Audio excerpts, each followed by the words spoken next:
નમસ્કાર મિત્રો, કેમ છો આપ સૌને મારા જય શ્રી કૃષ્ણ. મિત્રો, શું તમને ખબર છે આ દુનિયામાં બધી જ વસ્તુ બે વાર બને છે? હા, પહેલાં તમારા માઇન્ડમાં અને પછી વાસ્તવિકતામાં. જેમ કે તમે મ્યુઝિક સાંભળો છો તો એ પહેલાં મ્યુઝિક કમ્પોઝરના માઇન્ડમાં અને પછી આપણા સુધી આવતા પહેલાં એ પેપર પર એની રચના થાય છે. એવી જ રીતે આપણે જે ઘરમાં રહીએ છીએ એ પણ પહેલાં આપણા માઇન્ડમાં આવે છે કે આપણે એક ઘર બનાવવાનું છે. હવે હું બોલું કે મારે ઘર બનાવવાનું છે, તો શું ઘર એમને એમ બની શકે? ચાલો માની લો કે હું એમ કહું છું કે મારે નીચે 3 રૂમ જોઈએ છે. એનાથી પણ એ ક્લિયર તો નહીં જ, આપણને ક્લિયરિટી તો નહીં જ આવશે કે એ 3 રૂમ બની શકે નહીં. કેમ કે કેટલી જગ્યા જોઈશે, એમાં દરવાજો ક્યાં રાખવાનો છે, બારી ક્યાં મૂકવાની છે, એ બધા માટે આપણે એક નકશા જેવું બનાવવું પડશે. એવી જ રીતે આપણે જે મૂવી જોઈએ છે કે પછી કોઈ સિરિયલ જોઈએ છે, એ બધામાં પણ સૌથી પહેલાં એમની સ્ક્રિપ્ટ લખવામાં આવે છે.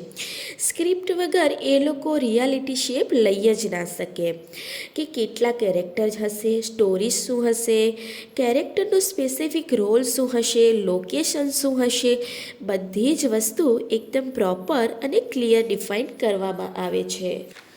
અને એટલા માટે જ સ્ક્રિપ્ટિંગનું મહત્ત્વ અહીં ખૂબ જ છે.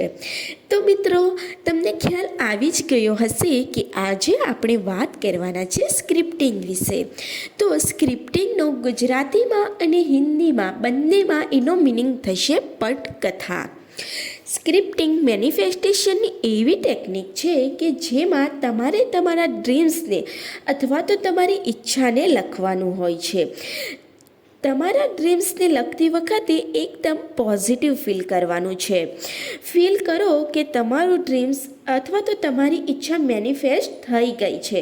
તમારા ડ્રીમ્સને હંમેશા પ્રેઝન્ટ ટેન્સમાં એટલે કે વર્તમાન સમયમાં લખવાનું છે. અને જેટલું ડિટેલ્સમાં લખી શકો એટલું ડિટેલ્સમાં તમારે લખવાનું હોય છે. લખતી વખતે યુનિવર્સ પર પૂરેપૂરો વિશ્વાસ રાખવાનો છે. તમારા ડ્રીમ્સ પૂરા થવાની ખુશી એકદમ અંદરથી હોવી જોઈએ. જેટલી પોઝિટિવ ફિલિંગ્સ હશે ને એટલી જ જલ્દી તમને રિઝલ્ટ મળશે. લખતી વખતે કોઈ પણ ડાઉટ મનમાં રાખવાનો નથી. તમે સ્ક્રિપ્ટિંગ રોજ પણ કરી શકો છો, એટલે તમે રોજ સેમ ટુ સેમ લખી શકો છો કે પછી એક જ વાર લખીને રોજ એને વાંચી શકો છો અથવા તો ફીલ કરી શકો છો અને હેપી રહી શકો છો.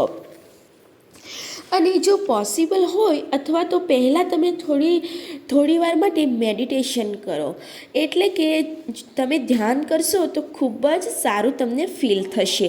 કારણ કે મેડિટેશનથી તમારું માઇન્ડ એકદમ શાંત થઈ જશે, મન પણ એકદમ શાંત થઈ જશે. એવી રીતે એક રાઇટર વાર્તા લખે છે અને બધા જ એક્ટર એના મુજબ જ કામ કરે છે. એવી જ રીતે તમે પણ તમારી વાર્તા જાતે લખી શકો છો. તમે તમારી વાર્તાના હીરો બની શકો છો અને તમે જે ઈચ્છો તે મેળવી શકો છો. તમે તમારા ગોલ્સ વિશે લખી શકો છો. તમે તમારી આખી લાઈફને તમારા અનુસાર લખી શકો છો. મિત્રો, લો ઓફ એટ્રેક્શન યુઝ કરતી વખતે આપણે અલગ અલગ ટેકનિકનો યુઝ કરીએ છીએ, અલગ અલગ મેથડને ફોલો કરીએ છીએ, પરંતુ બધી જ ટેકનિકનો હેતુ એક જ હોય છે કે તમારી અંદર એ ફિલિંગ જનરેટ થવી જોઈએ, જે ફિલિંગ તમારી ઈચ્છાઓ પૂરી થશે પછી તમને ફીલ થાય છે. આ ટેકનિકને પાવરફુલ એટલા માટે પણ કહેવામાં આવે છે કારણ કે સ્ક્રિપ્ટિંગમાં તમે ફિઝિકલી, મેન્ટલી, ઇમોશનલી પણ ઇન્વોલ્વ થાવ છો. હવે આપણે એક એક્ઝામ્પલ લઈએ સ્ક્રિપ્ટિંગનું.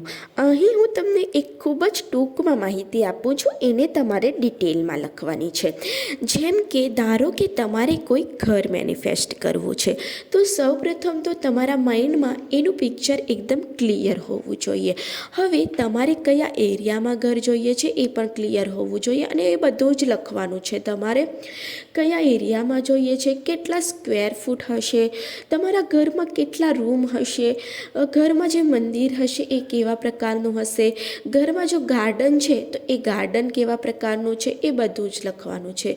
ઘરમાં જે કિચન છે એ કિચનમાં કઈ દિશામાં છે અને કેવા પ્રકારનું છે એ લખવાનું છે. ઘરમાં જે બધી વસ્તુઓ છે ડેકોરેશનની એ પણ તમે ડિટેલમાં લખી શકો છો, અથવા તો ઘરમાં જે સોફા છે એનો કલર કેવો છે, તમારું જે ઘર છે એ ઘરનો કલર કેવો છે એ બધું તમે ડિટેલમાં આ રીતે લખી શકો છો.